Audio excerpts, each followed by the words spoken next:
Hello বন্ধুরা, welcome back to our channel.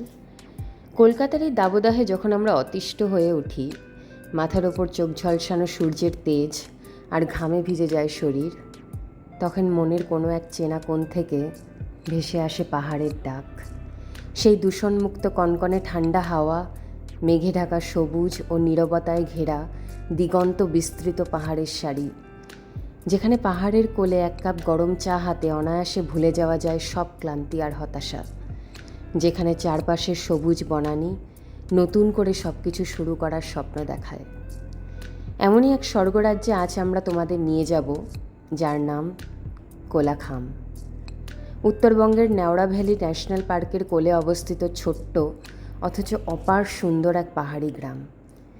তাই কলকাতার এই তীব্র গরম ছেড়ে তোমরা যদি কয়েকদিন শিরশিরে ঠান্ডায় আর প্রকৃতির একদম কাছে কাটাতে চাও আর যেতে চাও এই সুন্দর অফবিট ডেস্টিনেশন কোলাখাম, তাহলে কিভাবে পৌঁছবে, কোন রুট সবচেয়ে সুবিধাজনক, মোটামুটি কত খরচ হতে পারে, থাকার জন্য ভালো হোটেল বা হোমস্টে, খাবার দাবার ইত্যাদির সমস্ত ডিটেলস জানার জন্য আমাদের এই ভিডিওটা কিন্তু শেষ পর্যন্ত দেখতেই হবে।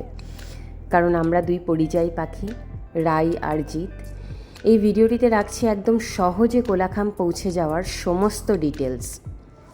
তাহলে বাকল up guys and let's go to the mountains.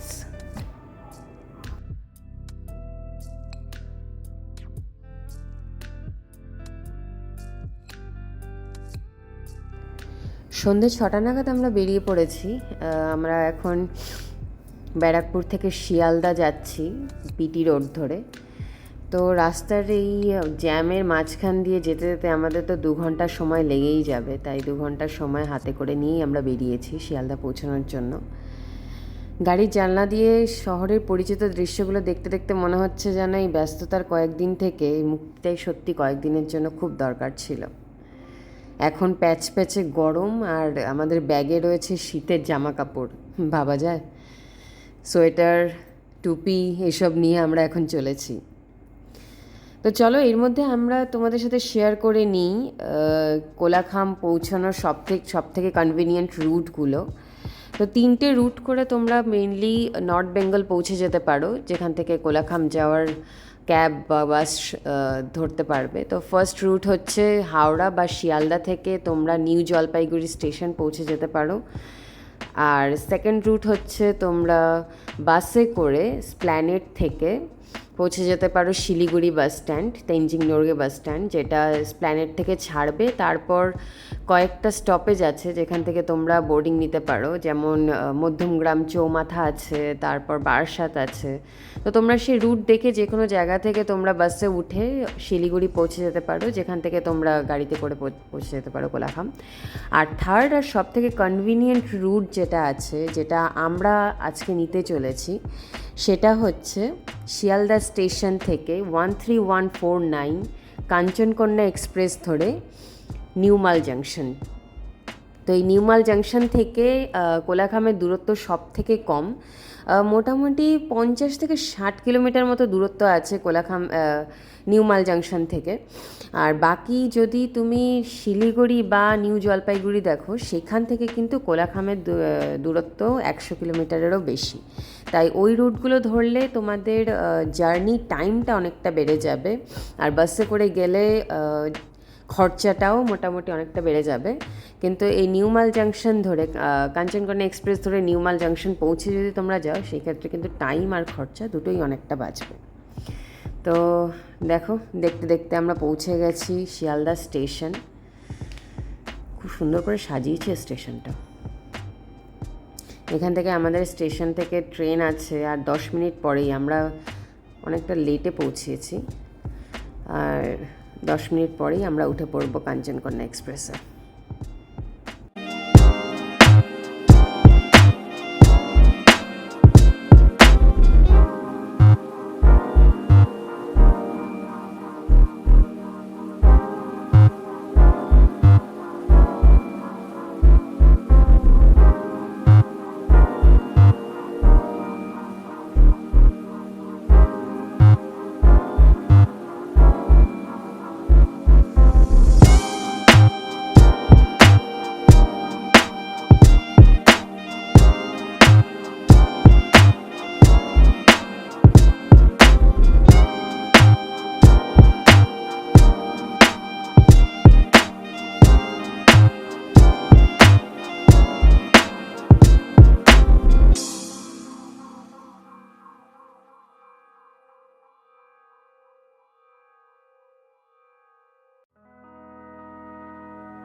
প্রায় ছুটতে ছুটতে এসে আমরা ট্রেনটা ধরেছি।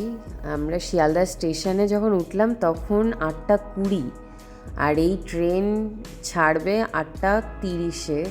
তো স্টেশনে উঠে মোটামুটি আমাদের দৌড়তে দৌড়তে এই ট্রেনটা ধরতে হলো। ট্রেনে উঠে বেশ ক্লান্ত লাগছিল, সেই জন্য আমরা ঘুমিয়ে পড়েছিলাম। আর ঘুম থেকে উঠেই আমরা দেখলাম যে আমরা পৌঁছে গেছি শিলিগুড়ি স্টেশন। শিলিগুড়ি স্টেশন এসে এখানে ট্রেনটা বেশ কিছুক্ষণের জন্য দাঁড়াবে, তাই আমরা ট্রেন থেকে নেমে দেখছিলাম যে ব্রেকফাস্টের কোনো অপশন পাওয়া যায় কি না। কারণ ট্রেনে কিন্তু খাবারের ব্যবস্থা খুব একটা ভালো নেই। আমরা রাত্রিবেলা বিরিয়ানি অর্ডার করেছিলাম, সেই বিরিয়ানি কিন্তু খুব একটা ভালো ছিল না। ঘুম থেকে ওঠার পর থেকেই কিন্তু জানলার বাইরের দৃশ্য একদম বদলে গেছে। শহরের কংক্রিটের জায়গায় দেখা যাচ্ছে সবুজে মোড়া প্রকৃতি, ছোট ছোট নদী, আর দূরে ধীরে ধীরে স্পষ্ট হয়ে ওঠা পাহাড়ের রেখা। আচ্ছা, এর মধ্যেই বলে রাখি দুটো ইম্পর্টেন্ট রুট যেটা তোমাদের বলা হয়নি। সেটা হচ্ছে, তোমরা চাইলে কলকাতা থেকে ফ্লাইটে করে বাগডোগরা এয়ারপোর্ট পর্যন্তও যেতে পারো, আর সেখান থেকেও কিন্তু খুব ইজিলি তোমরা কোলাখাম পৌঁছে যেতে পারো। কলকাতা থেকে বাগডোগরা পৌঁছতে মোটামুটি 1 থেকে 1.5 ঘন্টার সময় লাগে, আর তারপর ক্যাবে করে কোলাখাম যেতে আরও মোটামুটি 4 থেকে 5 ঘন্টা মতো সময় লাগে। তো পুরো জার্নি মিলিয়ে কিন্তু তোমরা এটা 5 থেকে 7 ঘন্টার মধ্যে কমপ্লিট করতে পারো, যেটা ফাস্টেস্ট রুট হয় কলকাতা থেকে কোলাখাম পৌঁছানোর জন্য। আর খরচ মোটামুটি 8-9 হাজার থেকে 15-16 হাজার টাকার মতো হয় পার পারসন। তো যদি সময় কম থাকে, হাতে সময় একদমই কম থাকে, তাহলে কিন্তু এটা একটা ফাস্টেস্ট রুট আর একটা কমফোর্টেবল অপশন। আর এছাড়াও যারা রোড ট্রিপ খুব ভালোবাসো, নিজে ড্রাইভ করে যেতে ভালোবাসো, তারা কিন্তু নিজে গাড়ি চালিয়েও পৌঁছে যেতে পারো কোলাখাম। কিন্তু সেক্ষেত্রে আমি বলবো একটা জিনিস খুব ইম্পর্ট্যান্ট, সেটা হচ্ছে তোমাদের যেন মানে যারাই কার জার্নি করে যেতে চাও তাদের যেন পাহাড়ে জার্নি করার একটা এক্সপিরিয়েন্স থাকে। কারণ উইদাউট এক্সপিরিয়েন্স কিন্তু কোলাখামে কার জার্নি করে যাওয়াটা একটা সেফ অপশন হবে না, কারণ রাস্তায় কিন্তু মাঝে মাঝে একটু খারাপ পাওয়া যায়। তো কলকাতা থেকে শিলিগুড়ি হয়ে লাভা রুট ধরে নিজের কার নিয়েও কিন্তু কোলাখাম পৌঁছে যাবে, আর সেই জার্নিতে মোটামুটি সময় লাগবে 15 থেকে 17 ঘন্টা। আর ফুয়েল প্লাস টোল চার্জেস মিলিয়ে মোটামুটি 7 থেকে 12 হাজার টাকার মতো খরচ পড়বে। তবে যদি পাহাড়ে যাওয়ার গাড়ি চালিয়ে যাওয়ার এক্সপিরিয়েন্স থাকে, তবে বিলিভ মি গাইস, পাহাড়ি রাস্তা আর চা বাগান আর সিনিক ভিউজের জন্য এই রোড ট্রিপ এক্সপিরিয়েন্সটা কিন্তু একদম নেক্সট লেভেল। এই কাঞ্চনকন্যা এক্সপ্রেস করে নিউমাল জাংশন পৌঁছানোর আরও একটা ইউএসপি হলো, শিলিগুড়ির পর থেকেই কিন্তু ট্রেনটা একদম অপূর্ব চা বাগানের মাঝখান দিয়ে আর ঘন জঙ্গলের মাঝখান দিয়ে যেতে শুরু করে। জানলার বাইরে যত দূর দেখা যায় শুধু সবুজে মোড়া টি গার্ডেন আর মিষ্টি ফরেস্ট ভিউজ। আর সবচেয়ে ইন্টারেস্টিং পার্ট হলো, এই রুটে ট্রেনটা কিন্তু famous Mahananda wild life sanctuary আর ডুয়ার্স রিজিয়নের বেশ কিছু ডেন্স ফরেস্ট বেল্টের পাশ দিয়েও যায়। অনেক সময় ভাগ্য ভালো থাকলে দূরে হাতি, ময়ূর কিংবা হরিণের মতো ওয়াইল্ড অ্যানিম্যালসও স্পটেড হতে পারে। অবশেষে সকাল ঠিক 9:30টায় আমরা পৌঁছে গেলাম নিউমাল জাংশন স্টেশনটা কিন্তু খুব একটা বড় নয়, ছোট, ছিমছাম, কিন্তু খুব সুন্দর আর শান্ত একটা স্টেশন। এখানে নামতেই যেটা প্রথম আমরা ফিল করলাম সেটা হচ্ছে নর্থ বেঙ্গলের একটা ফ্রেশ ঠান্ডা হাওয়া। কলকাতার গরম আর ক্রাউডের পর এই কাম পরিবেশটা কিন্তু সত্যিই দারুণ লাগছিল। কলকাতার সেই গরম আর হাসল বাসল যেন মুহূর্তেই ভ্যানিশ হয়ে গেল। এখান থেকে ওভারব্রিজে উঠে আমরা পৌঁছে যাব 1 নম্বর প্ল্যাটফর্মে। আমরা নেমেছি 2 নম্বর প্ল্যাটফর্মে, আর এখান থেকে এখন আমরা চলে যাচ্ছি 1 নম্বর প্ল্যাটফর্মের দিকেই, কারণ প্ল্যাটফর্মের বাইরেই কিন্তু আমাদের যে বুকিং ক্যাব আছে, যেটা হোটেল থেকেই বুক করে দেওয়া হয়েছিল, সেটা কিন্তু আমাদের জন্য অলরেডি ওয়েট করছে। এখানে আরেকটা কথা বলে রাখি, নিউমাল জাংশন থেকে কোলাখাম যাওয়ার জন্য কিন্তু কোনো রকম শেয়ার কার বা বাস পাওয়া যায় না। এখান থেকে কোলাখাম যেতে হলে গাড়ি বুক করেই যেতে হবে, সেটা ওয়েগানার হতে পারে বা 4 হুইল ড্রাইভ কারও হতে পারে। তো সেই গাড়ি করে কোলাখাম যেতে মোটামুটি খরচা পড়ে 3,000 থেকে 3,500 মতো, ডিপেন্ডিং অন দ্য কার। আর যদি একসাথে তোমরা 4-5জন জার্নি করো তাহলে কিন্তু সেই ভাড়াটা শেয়ার হয়ে যায়, তো সেক্ষেত্রে কিন্তু খরচা অনেকটাই কমে যায়। আরও একটা ইম্পর্টেন্ট কথা এখানে বলে রাখি, কলকাতা থেকে কাঞ্চনকন্যা এক্সপ্রেসই কিন্তু একমাত্র বেস্ট অপশন নিউ মাল জাংশন আসার জন্য, কারণ খুব বেশি দূরপাল্লা ট্রেন কিন্তু এই স্টেশনে দাঁড়ায় না। যেই ক্যাবে করে উঠে আমরা এখন আমাদের গন্তব্যস্থান কোলাখামের দিকে এগোচ্ছি, সেই ক্যাবটা আমাদের হোটেল থেকেই ঠিক করে দিয়েছিল আমাদের ড্রাইভার দাদা, যিনি আমাদের নিতে এসেছিলেন নিউ মাল জাংশন থেকে। তিনি আমাদের কাছ থেকে মোট ভাড়া নিয়েছিলেন 3,000 টাকা। সেই 3,000 টাকার মধ্যে তিনি আমাদের নিউ মাল জাংশন থেকে পিক আপ করে পাপারখেতি হয়ে কোলাখাম পৌঁছানোর জন্য এই টোটাল টাকাটা নেবেন। আমাদের মনে হয়েছিল অনেস্টলি ডিস্টেন্স আর রুট অনুযায়ী ফেয়ারটা বেশ রিজনেবলই আছে। স্টেশন থেকে বেরিয়ে আমরা মালবাজার রোড হয়ে এগোতে শুরু করেছিলাম। রাস্তার ধারে কিন্তু খুব একটা দোকানপাট নেই, মাঝে মাঝে একটা দুটো দোকান আর একটা দুটো বাড়ি দেখা যায়, আর একদমই শান্ত কোলাহলহীন জায়গা। এখানে কিন্তু কলকাতার মতো হইচই বা সেই ঘিঞ্জি ব্যাপারটা একদমই নেই। তোমরা দেখতেই পাচ্ছ রাস্তার ধারে কিন্তু শুধু গাছ আর গাছ, আর তার সাথে সবুজে ভরা মাঠ চোখে পড়বে।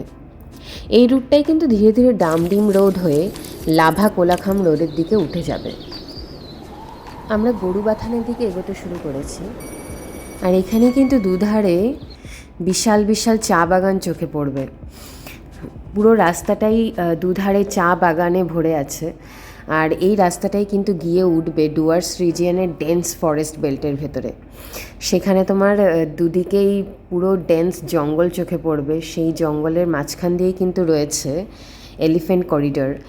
তাই যদি তোমরা খুব সকালের দিকে যাও বা যদি সন্ধ্যের দিকে যাও, তাহলে কিন্তু সেই এলিফ্যান্ট করিডরগুলোতে হাতি চোখে পড়ার কিন্তু একটা সম্ভাবনা থাকে।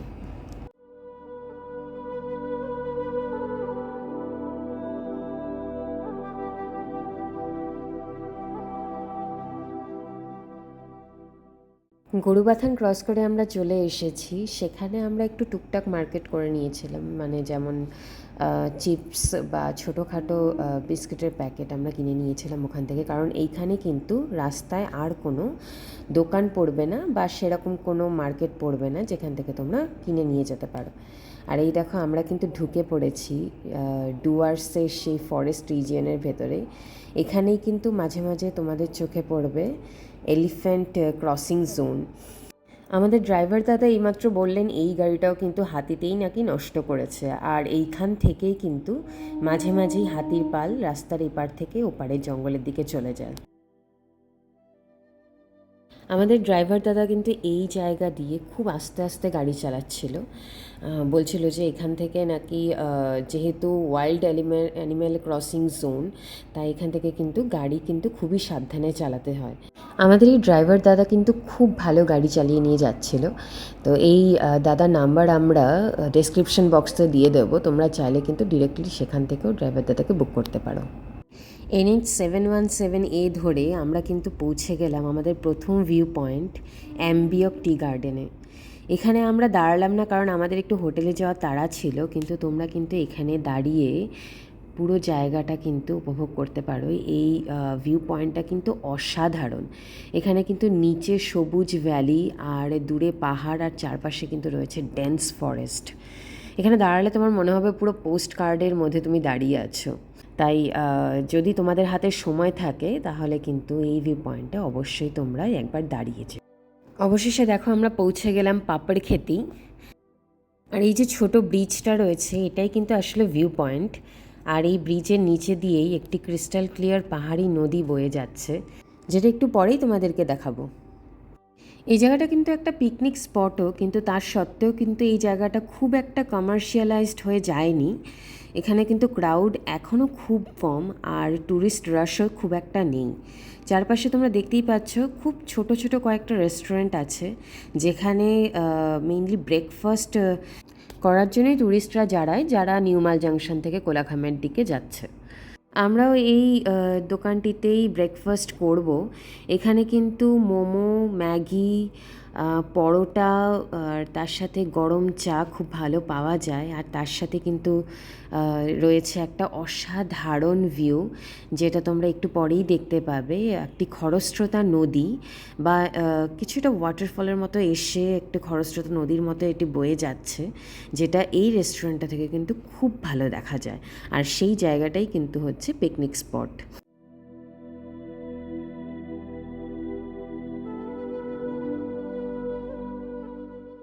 এই রেস্টুরেন্ট থেকেই কিন্তু সেই পিকনিক স্পটটাতে যাওয়া যায়। যে খাবার জায়গাটা এইমাত্র তোমাদের দেখালাম, সেই খাবার জায়গাটার পাশ দিয়েই একটা ছোট রাস্তা ডান দিকে গিয়ে কিছুটা সিঁড়ি হয়ে নেমে গেছে সেই পিকনিক স্পটটার দিকে। বর্ষাকালে কিন্তু এই পাপড় ক্ষেতের সৌন্দর্য অনেক গুণ বেড়ে যায়, কারণ তখন ওয়াটারফল আর রিভার দুটোতেই জলের পরিমাণ কিন্তু অনেকটা বেড়ে যায়। তবে এটা কিন্তু একটা ডেঞ্জার জোনও। এই নদীতে কিন্তু স্নান করা বা সাঁতার কাটা একদমই বারণ, কারণ এইটাই নদীটা যেহেতু খরস্রোতা, এখানে কিন্তু ডুবে যাওয়ার একটা বড় ভয় আছে। আরও একটা সমস্যা এখানে আছে, সেটা হলো এখানে কিন্তু মোবাইলের নেটওয়ার্ক খুব কম পাওয়া যায় বা অনেক সময় কিন্তু খুব ফ্লাকচুয়েট করে বা একদম চলেও যায়। যেহেতু এই জায়গাটা একটা খুব ঘন জঙ্গলের ভেতরে আছে, আর এখানে কমার্শিয়ালাইজডও সেভাবে হয়নি, ট্যুরিস্টও সেভাবে আসেনি, তাই অনেস্টলি বলতে গেলে এখানে কিন্তু তোমরা সোশ্যাল মিডিয়া থেকে একদম দূরে থেকে পুরো প্রকৃতিকে এনজয় করতে পারো। যারা ফটোগ্রাফি বা সিনেম্যাটিক ভিডিও শ্যুট করতে ভালোবাসো, তাদের জন্য কিন্তু এই জায়গাটা একদম একটা প্যারাডাইস। এখানে রিভার, ফরেস্ট, হ্যাঙ্গিং ব্রিজ, পাহাড়ি রাস্তা সব কিছু নিয়ে কিন্তু অনেকগুলো সুন্দর সুন্দর ফ্রেম পাওয়া যায়।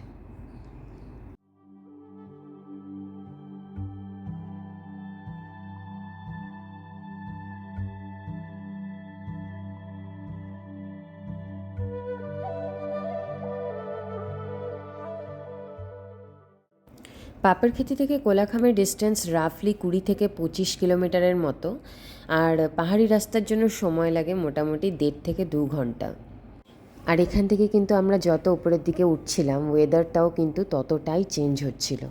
নিচের তুলনায় এখানে কিন্তু ঠান্ডা অনেক বেশি।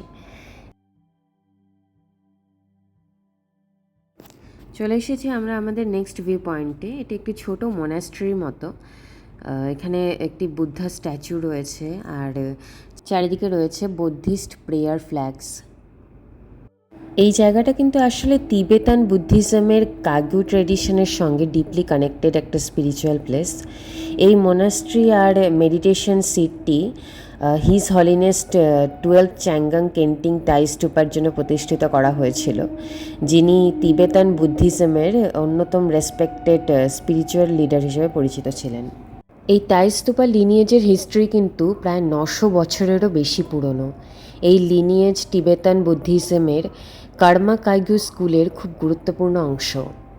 বর্তমান 12তম তাই স্তূপা পেমা ট্যাঙ্গো নিঞ্জে বিশ্বজুড়ে বুদ্ধিজম আর মেডিটেশন আর স্পিরিচুয়াল টিচিংয়ের জন্য কিন্তু খুবই পরিচিত। লাভা রোড থেকে ডান দিক নিয়ে কিন্তু আমরা এখন চলেছি আমাদের আজকের ডেস্টিনেশন কোলাখামের উদ্দেশ্যে। এই রাস্তাটা কিন্তু লাভা রোডের মতো অতটাও মসৃণ নয়, রাস্তা বেশ সরু আর খাড়াই, আর অনেক জায়গাতেই কিন্তু ভাঙাচোরা আর পাথুরে। কিছু কিছু অংশ এতটাই উঁচু নিচু যে গাড়ি চালাতে কিন্তু খুবই অসুবিধা হয়, তাই এই রাস্তায় কিন্তু স্থানীয় অভিজ্ঞ ড্রাইভার থাকাটা খুবই জরুরি। তবে রাস্তা যতই খারাপ হোক, এখানে তোমার মন ভুলিয়ে দেবে চারপাশের পাইন ফরেস্ট। এত ঘন পাইন ফরেস্ট তুমি কিন্তু অন্য কোনো রুটে পাবে না। কোলাখাম যাওয়ার রাস্তাতেই এই পাইন ফরেস্টেই কিন্তু অনেক ফটোগ্রাফার, যারা গভর্নমেন্ট বা নন গভর্নমেন্ট ফটোগ্রাফার, তারা কিন্তু প্রফেশনাল ফটোগ্রাফার, তারা কিন্তু আসেন পাখির ফটো তুলতে, কারণ এই জায়গাটাকে কিন্তু বলা হয় পাখিদের স্বর্গরাজ্য। কোলাখাম কিন্তু নেওড়া ভ্যালি ন্যাশনাল পার্কের বাফেট জোনের মধ্যে রয়েছে। তাই লাভা রোড থেকে কোলাখাম যাওয়ার এই রাস্তাটা মোটামুটি 7 থেকে 8 কিলোমিটার মতো স্ট্রেচ, কিন্তু এইরকমই পাথুরে পড়বে, তার কারণ এখানে কিন্তু পাকা রাস্তা করার পারমিশন নেই। আর এই যে দেখো আমরা কোলাখামে এখন ঢুকে গেছি, এইখানে কিন্তু রাস্তাটা কিন্তু বেশ স্মুথ হয়ে যায়। প্রায় 6,500 ফিট অল্টিটিউডে অবস্থিত এই ছোট্ট পাহাড়ি গ্রাম কোলাখাম নেওড়া ভ্যালি ন্যাশনাল পার্কের পাশে থাকার জন্য এই পুরো এলাকা জুড়ে কিন্তু রয়েছে রিচ বায়োডাইভার্সিটি আর ডেন্স ফরেস্ট কভার। তাই ওয়াইল্ড লাইফ ফটোগ্রাফারদের কাছে বা বার্ড ওয়াচার্সদের কাছে কোলাখাম কিন্তু একটা খুব পপুলার অফবিট ডেস্টিনেশন। আজকে এই পর্যন্তই থাক। পরের ভিডিওটিতে আমরা আমাদের হোটেলের পুরো ডিটেলস, রুম ট্যুর, খাবার দাবার, ভিউজ আর স্টেইং এক্সপিরিয়েন্স তোমাদের সাথে শেয়ার করব। আজ তাহলে এখানেই শেষ করছি। আমি রাই, আর আমি জিৎ। দেখা হবে আবার কোনো নতুন পাহাড়ি সফরে। Until then, stay safe, keep travelling and keep exploring.